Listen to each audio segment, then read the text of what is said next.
بسم الله الرحمن الرحيم والنازعات غرقا والناشطات نشطا والسابحات سبحا فالسابقات سبقا والمدبرات أمرا يوم ترجف الراجفة تتبعها الرادفة قلوب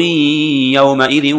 واجفة أبصارها خاشعة يقولون أئنا لمردودون في الحافرة أئذا كنا عظاما نخرة قالوا تلك إذا كرة خاسرة فإنما هي زجرة واحدة فإذا هم بالساهرة هل أتاك حديث موسى إذ ناداه ربه بالواد المقدس طوى اذهب إلى فرعون إنه طغى فقل هل لك إلى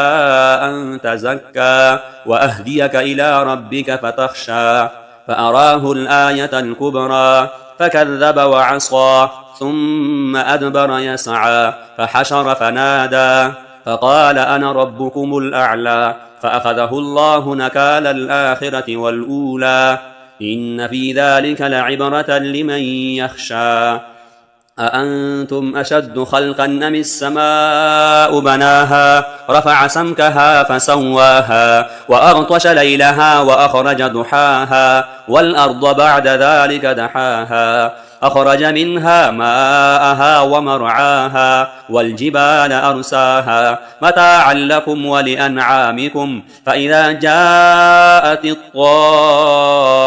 الكبرى يوم يتذكر الإنسان ما سعى وبرزت الجحيم لمن يرى فأما من طغى وآثر الحياة الدنيا فإن الجحيم هي المأوى وأما من خاف مقام ربه ونهى النفس عن الهوى فإن الجنة هي المأوى يسألونك عن الساعة أيان مرساها فيم أنت من ذكراها إلى ربك منتهاها إنما